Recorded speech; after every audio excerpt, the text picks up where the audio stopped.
Skinny Cuppa with me today. I'm Linda, and this is the Singapore series.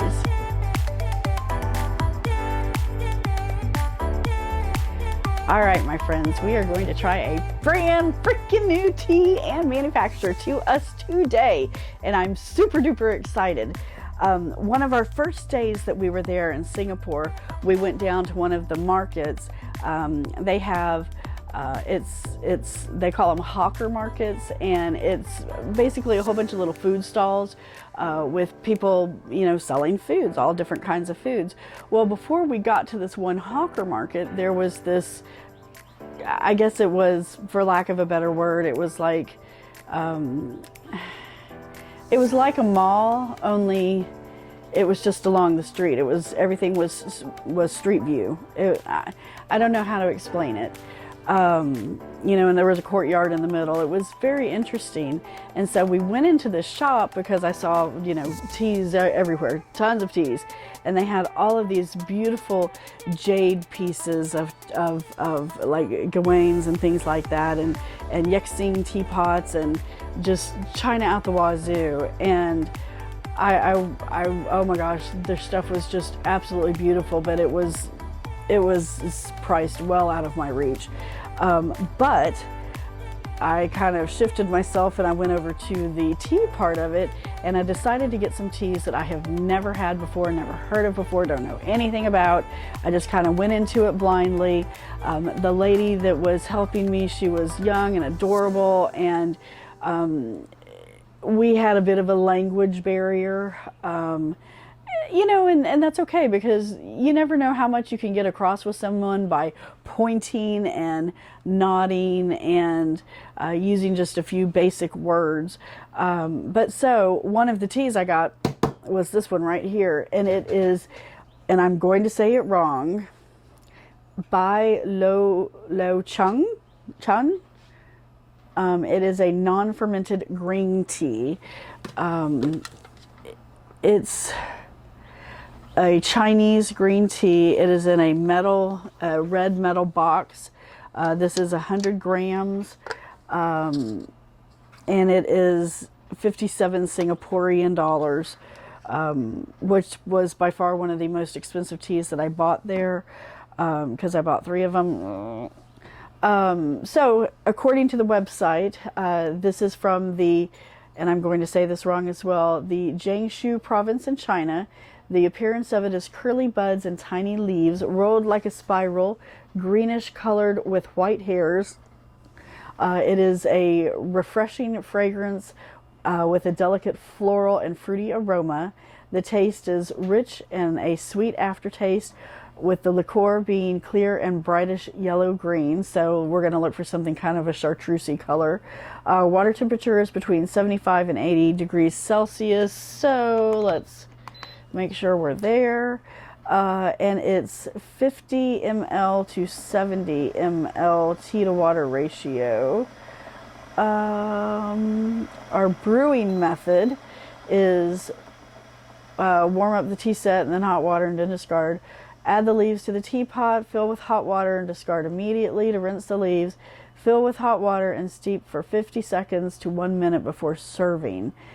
Because this is a non-fermented green tea, the health benefits listed on the website say antioxidants and anti-aging, helps to prevent cancer and boost immune system. God knows I need both of those. Protects gum and prevents tooth decay, reduces the cholesterol level and blood pressure, refreshing and energizing, promotes good skin complexion. And again, that is what their website is saying about green teas. I am not saying any of that. Please do not mistake that for any sort of medical anything from me. I don't know what I'm talking about in that area. This is what is listed on their website, and I will have that listed in the description below. All right, let's stop yapping and let's get this open.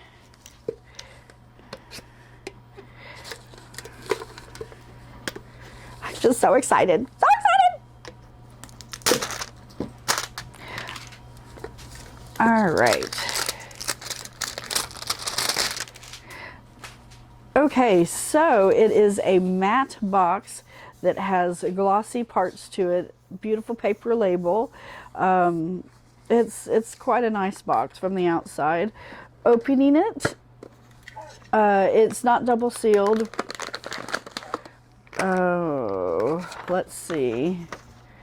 We have directions on a piece of paper that we will make sure we forget to put back in there. Oh, and it comes in a zippered pouch. So realistically speaking, it will be double sealed once it's in here. So here's the pouch. Here's the box. All right, and on it, it has the method. We are going to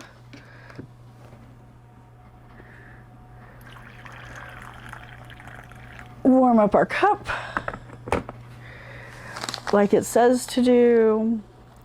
Add the leaves to the teapot, which in this case it will be the maker, but we have to rinse them first. Interesting, I can't wait to see these little hairs on it. Oh, okay. It doesn't really have a smell. That's interesting. Okay, let's get our scooper duper super trooper. Okay, so looking at it like this, it kind of looks like Spanish moss. You know, if you've ever used Spanish moss and like a diorama or anything, really, it kind of looks like that. I don't know if I have enough in there,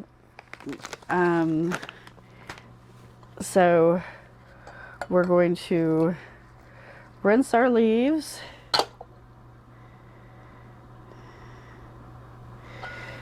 And now we're going to pour our water in. Hey Siri, set a timer for 1 minute.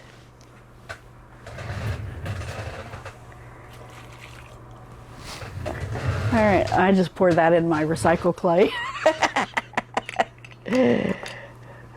Okay, let's get all this, get our instructions packed back in here. And we will burp our pouch. If I can get it back open.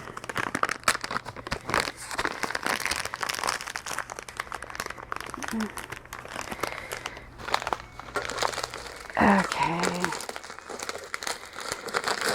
There we go.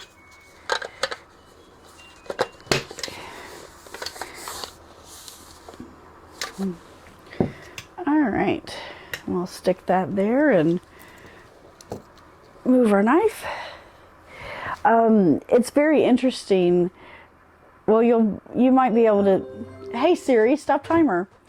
Hopefully you'll be able to see when the time lapse goes, how it unfurls.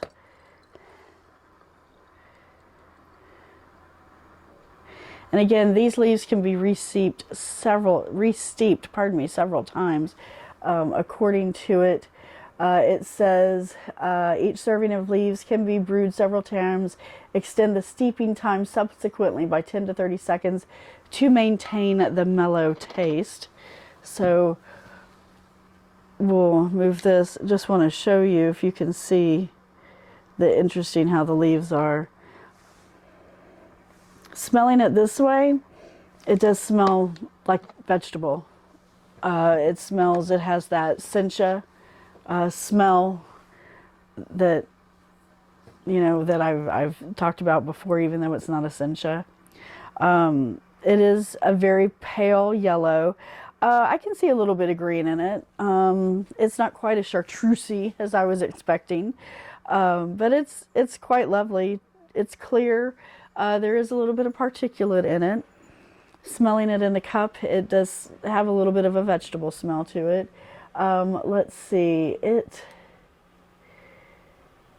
says it's a rich and sweet aftertaste.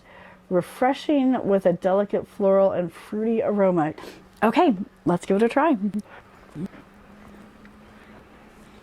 Okay, so that is really delicate. It has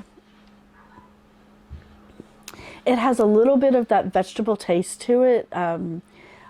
Just the freshness, the newness of the leaves, and it has, to me, just a touch of a sweetness at the end of it. But I can't tell you if that's from a floral or a fruity, because I'm not really getting any of that. I'm getting,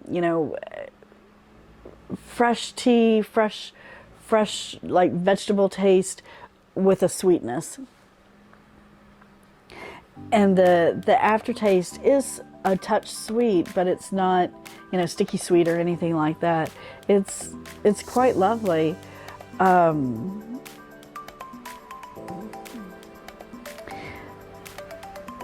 This could absolutely cut through a heavy meal without any issue, or lighten up a heavy dessert or a very rich dessert. But it's not, it's not heavy at all. It is very, very light. The flavor is very light, very delicate. So don't drink into it expecting that it's going to be, this, it's a, it's a tap. It's not a knock, it's a tap. It's a tap on the door, or it's fingernails on a door. It's a very light taste to it. But it is very good, and it is not bitter at all. It is very lovely, very, very lovely. I mean, that's more I've drank at the first part of it than I think I've had in a while. I do like that. Wow. All right, well, thank you so much for coming by and having a cuppa with me today. I really do appreciate it. I hope you are enjoying the Singapore series, and if you have ever had this tea before, and again, it is said very incorrectly by me, it is the Bai Lo Chung tea. If you've ever had it before, feel free to leave me a comment below and let me know what you thought of it. If you enjoy it, what you use it with, what you eat it with, what you drink it with, or if you drink it by itself, or if you add anything to it. Personally, I think this is too delicate to add anything to. I think adding anything to it at all would overwhelm it and take away the beauty of the delicacy. But it is lovely. So thank you again. Alrighty, well, we'll see you the next time. Bye!